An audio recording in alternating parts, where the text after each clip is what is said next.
Okay, I'm gonna do a Batman versus Superman review. And before I go into it, I watched the movie twice now. I watched it first on Tuesday. While I was one of the first in the world to watch it, and I watched it again yesterday and tried to let it sink in a little bit before I share my opinion on this movie. So that's why I didn't post it right away, because it is hard to let the movie sink in right after. I think it would be wrong just do a review 30 minutes after I've seen it. So I've seen it twice now, and so you know where I'm coming from. So you also have to know, if you're watching Rotten Tomatoes or just on YouTube, um, some critics are slaughtering the movie, and I say go watch the movie for yourself, make up your own mind if you like this movie or not. Don't base it off of critics saying something. You should listen probably what they have to say, but watch the movie, make up your own opinion of the movie, and try to have an open mind. And when you watch the movie, don't compare it to Marvel. Compare it to the previous movie, Man of Steel. So that out of the way, uh, there are slight spoilers I'm gonna be talking about, but I'm not gonna spoil the entire movie. This is a spoiler light review where I'm gonna talk a little bit about the movie, what I thought about it. So, uh, we immediately see the consequences of Man of Steel in Batman vs Superman in the, I believe, 15 first minutes, where 10 to 15 first minutes, where you see the oh, here's my cat, sorry about that.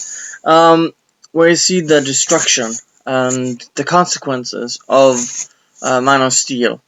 For everyone that bitched about there was too much destruction uh, in the Man of Steel, it's because this movie has consequences compared uh, to other comic book movies. People are dying, and it has a more serious tone to it. So, the movie does start out with the Man of Steel consequences. So after that, we see when everything has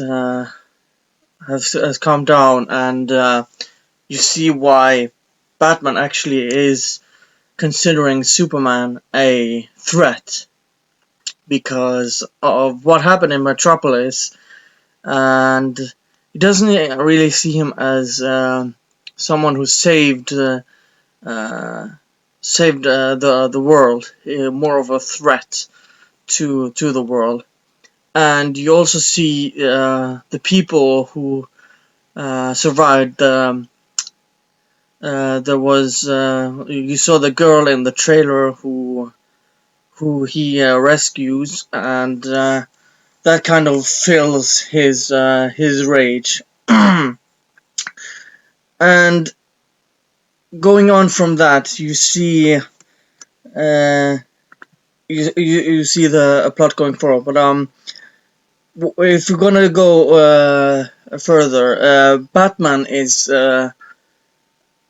kind of the main focus of this movie, because I would say, if you're gonna have a percentage wise, I think it's around, I would say approximately 60% Batman, 40% Superman of screen time. And everyone who hated the idea of Ben Affleck being cast as Batman, they've been pretty much shut up. I would personally say it wouldn't have been my or my first thought of someone playing Batman, but I never really thought he would do a bad job at it.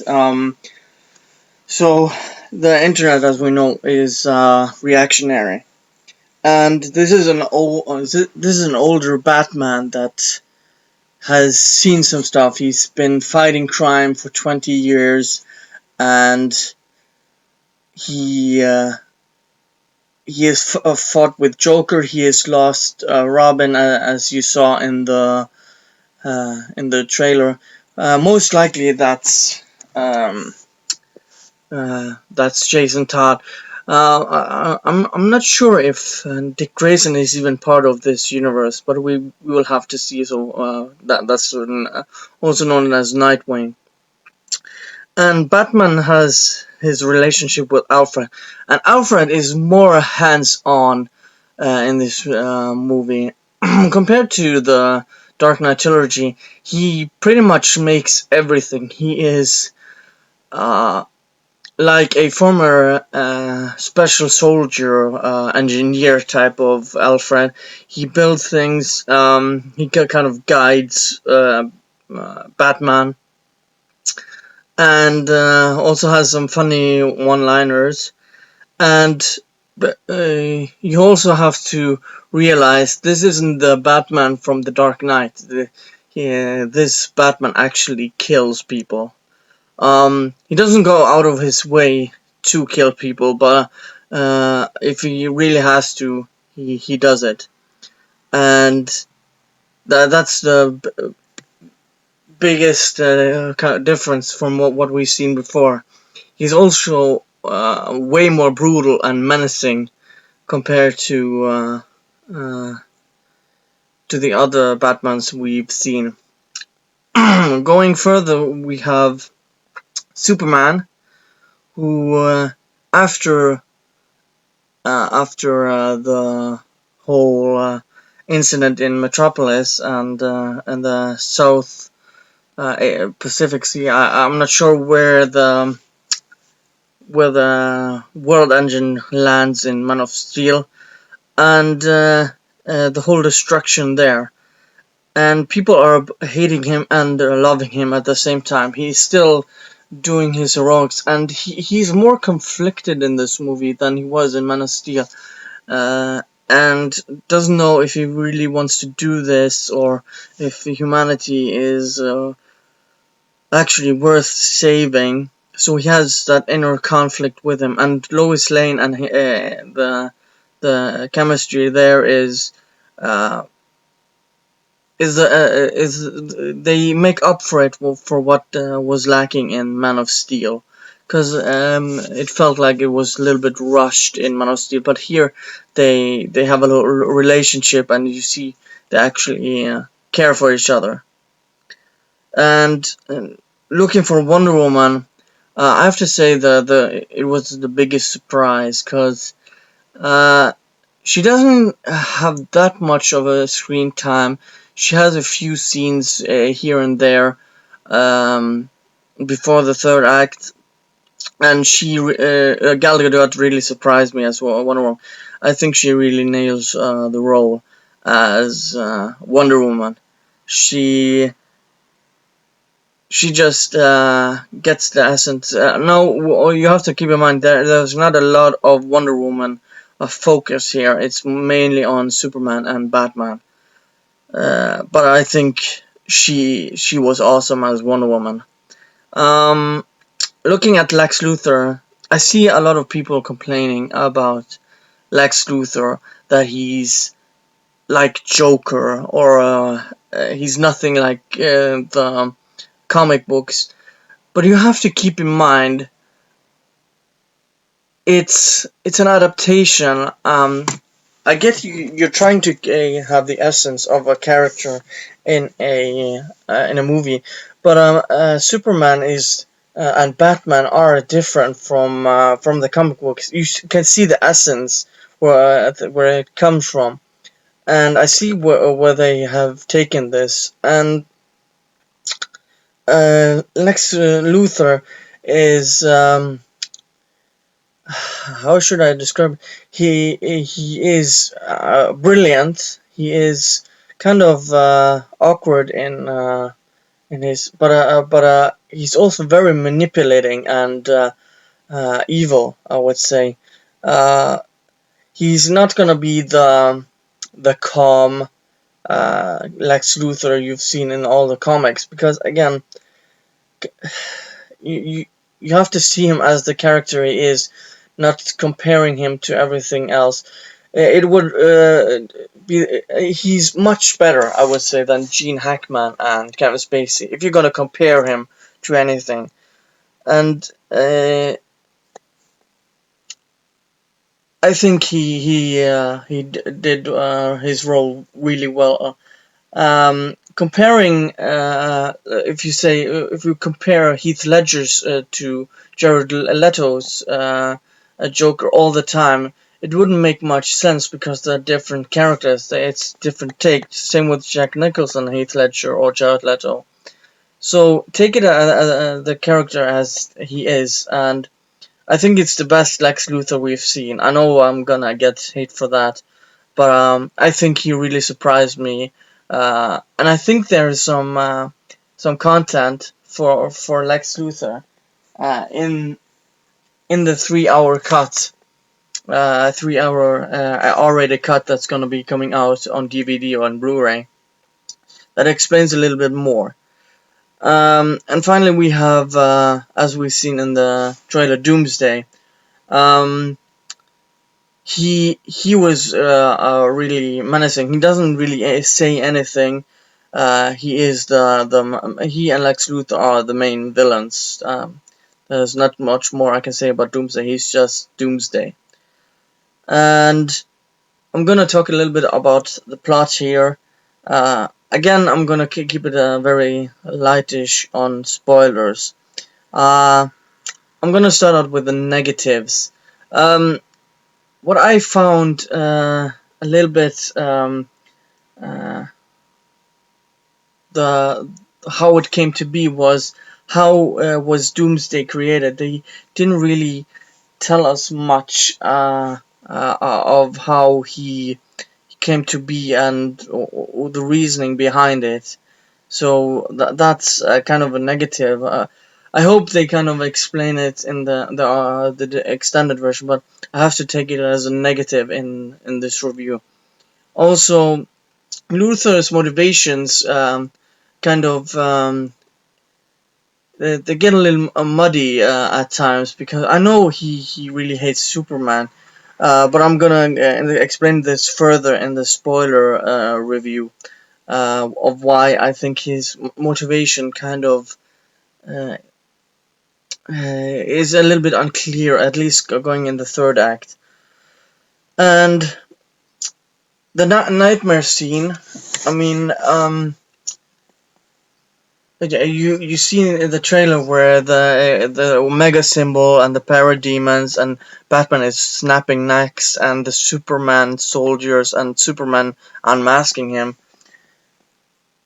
and doesn't really make sense in the movie, because they don't really explain. It's kind of it is a dream, and they don't really explain. If is it a vision? Is someone uh, affecting him with magic, or how does it come to be?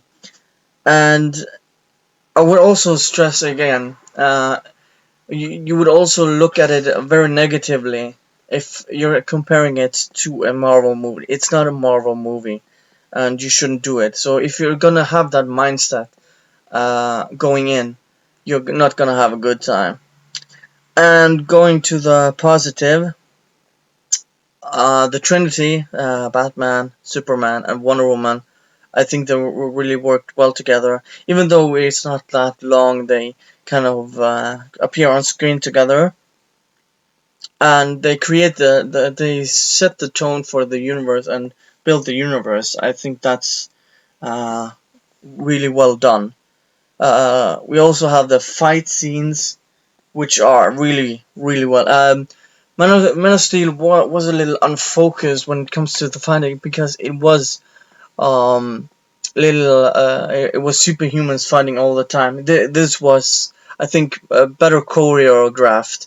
I think the focus in Man of Steel was more on Superman being new to this and not being that good at fighting. And we also have consequences in this movie. I'm not gonna go that much into detail, but um, I think there. If you, again, I'm gonna stress this again. It has the same tone as Man of Steel and same consequences. So if you're not if you didn't like Man of Steel that much, I don't think this is the movie for you. But I would recommend watching it, even though, and keep an open mind. And now for the score, I would rate it a 9 out of 10. I really liked it. I'm gonna delve into this deeper so I can kind of explain why rated a 9 out of 10 in the spoiler. But from what I've seen, seeing it twice and thinking over things, it's not a perfect movie. Far from it. It has flaws, and it has positive and negatives. But I think the positives outweigh the negatives way more compared to the negatives. So that's my score. It's a really good movie. I don't know if you really like it better than Man of Steel. I think Man of Steel is a masterpiece in my humble opinion, and that's pretty much what I think of the movie. And give your thoughts and opinions on this movie. If you disagree with me or actually agree with me, just tell me what you didn't like, or uh, anything like that. So yeah, thanks you guys for watching, and see you guys next time. Bye.